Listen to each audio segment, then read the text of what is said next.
Hola, benvinguts a Paper i Píxels. Avui toca paper i píxels.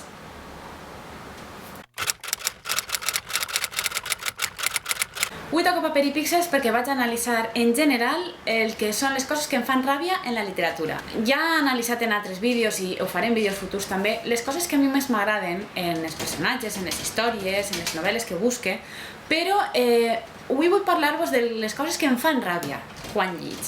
Són coses que procuro evitar quan estic escrivint, quan jo soc l'autora del text, i que em fan molta ràbia quan trobo una obra que les té i de vegades han arribat al punt d'impedir-me continuar la lectura. M'agradaria saber quines són les vostres i després etiquetaré determinades persones, però ara anem a passar a les meues. Com ja vaig parlar en el vídeo que vos enllace baix de la importància del número 3 en els Jocs de la Fam, a mi em posen molt dels nervis els triangles amorosos. Mai m'han agradat així en general i trobo que últimament se n'ha abusat ja amb la intenció de crear com equips. Imagineu-vos allò que fan en Crepuscle de jo soc de Jacob, jo soc d'Edward. És com que després va com un merchandising darrere de crear com grups de fans dins de la mateixa obra, de jo preferisc este, jo preferisc l'altre, de part d'un, de part de l'altre. A mi totes aquestes coses em cansen un poc ja. Quan veig que n'hi ha dos interessos és com, d'acord, tota la trama es va centrar en que ella es decidisca entre qui dels dos els agrada i o el gran gir que siga al contrari, un xic que està entre dues xiques. Bé, però el cas és el mateix, a mi em cansa. De fet, de vegades també m'agrada que n'hi hagi romans, però que siga un poc tangencial, que no siga el centre-centre.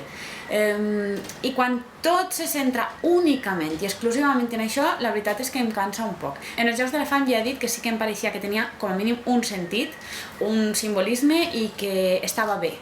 Però així en general, ja quan d'entrada trobo triangle amorós, a mi ja em costa un poc, perquè pareix que el que interessa de la trama és saber amb qui es quedarà, i ja està. I no, jo espero alguna cosa més de la història. Una altra cosa que em fa ràbia. De vegades s'intenta reflectir el nivell cultural o literari o l'origen dels personatges i això es transcriu en el seu diàleg. Jo, potser perquè soc correctora lingüística i a mi em costa veure faltes d'ortografia, quan per a determinar que un personatge té un nivell cultural més baix s'escriuen faltes d'ortografia o s'intenta transcriure les seues variants dialectals o no sé com explicar-ho, el cas és que em fa molta ràbia haver-ho escrit perquè a més em costa. És com quan t'escriuen un missatge de mòbil amb abreviatures i coses i te l'has de llegir més d'una vegada per a veure realment. A mi m'agrada llegir directament el que estic veient. Ja sé que és un diàleg, ja sé que reflecteix la parla, però prefereix que això es reflectisca a través de la tria del vocabulari o la construcció de les frases, no tant de la manera en com això està escrit.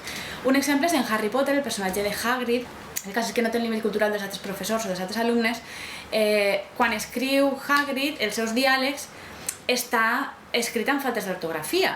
I quan ell escriu també, per exemple, el pastís que li fa a Harry, que posa felicitats, està escrit malament.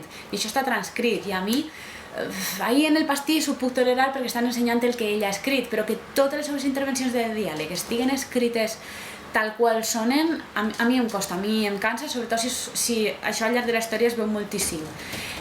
També de vegades em molesta que per a demostrar aquesta diferència s'hagi de recalcar que un parla o escriu malament. M'agradaria veure que en determinades situacions que es notara, però en altres aspectes del personatge, no sé com dir-ho, però el cas és que no m'agrada veure...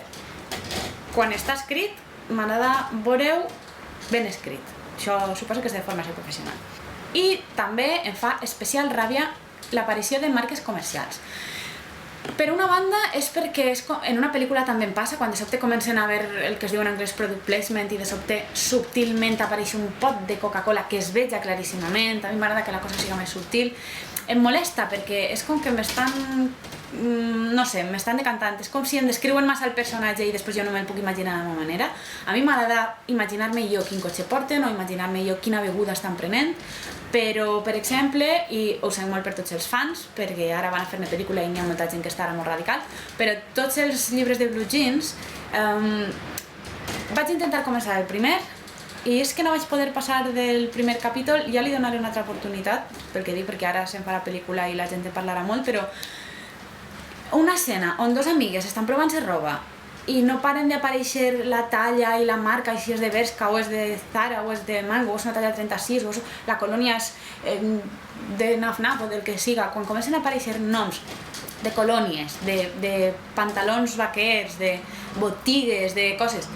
I en una pàgina han aparegut 5 o 6, és que em cansa perquè pareix que és com un catàleg, pareix que han agafat el catàleg del Corte Inglés i l'han novel·lat, i em cansa molt. I a banda no m'agrada perquè això acota massa l'obra, això obliga a que quan passen els anys això s'ha de canviar.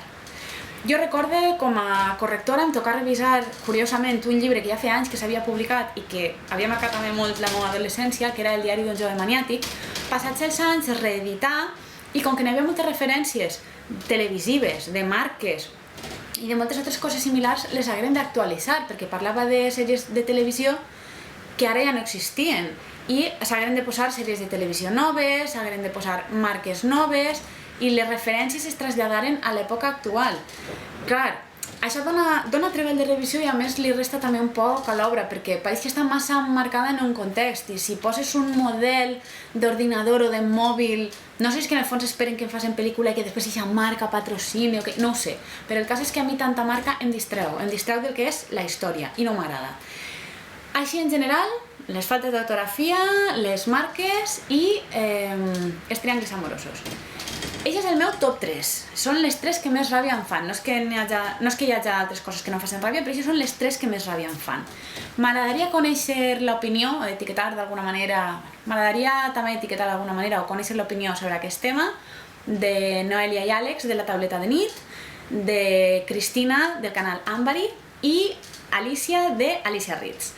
Per tant, quan pugueu em feu la videoresposta o m'ho responeu en els comentaris si voleu, però sí que m'agradaria saber quins són els vostres 3, 4, 5 o 10, si esteu molt indignats amb determinades lectures, de coses que vos fan ràbia literàriament. A qui no hagi anomenat i tinga ganes també de fer-me un comentari o d'explicar-me-ho, com sempre, en la secció de comentaris.